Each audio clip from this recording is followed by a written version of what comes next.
Coffee shops don't really make money from coffee, they make money from you staying. A $5 latte isn't really what you're paying for. It's what you're being charged for the time you spend there. Because if you look closely, a cup like that contains maybe 50 cents worth of beans, and at first glance, the rest feels like pure profit. But look around for a moment. You're sitting in a climate-controlled space with Wi-Fi, music, and a clean table in front of you. And no one is asking you to leave. Because in a modern city, you're not really paying for the coffee. You're paying for the ability to stay. Coffee shops don't sell coffee. They sell space. And the coffee is simply the mechanism.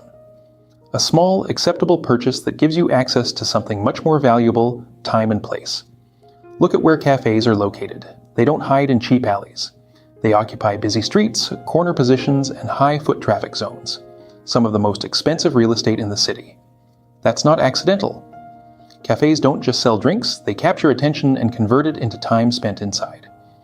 The moment you walk in, you're not just making a purchase, you're entering an environment designed to keep you there. This creates what you can think of as an invisible lease. Every time you sit down, open your laptop, or simply stay for a while, you are effectively renting space. Not through a contract, but through a cup. You're not paying to drink. You're paying for the right to stay. And consider what you're actually using.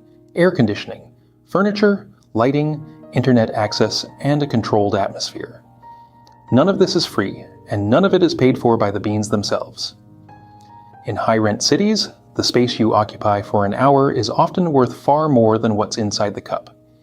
So instead of charging you by the hour, the system does something far more subtle. It charges you per purchase. A flat, repeatable payment that feels small and harmless, but allows the business to monetize time without ever calling it rent. That's the real role of the coffee, not the product, but the pricing mechanism. Now compare this to a supermarket. You can buy a bag of coffee for $10, which is enough for dozens of cups because supermarkets are designed for speed. They want you in and out as quickly as possible. But cafes are designed differently. They are built for presence.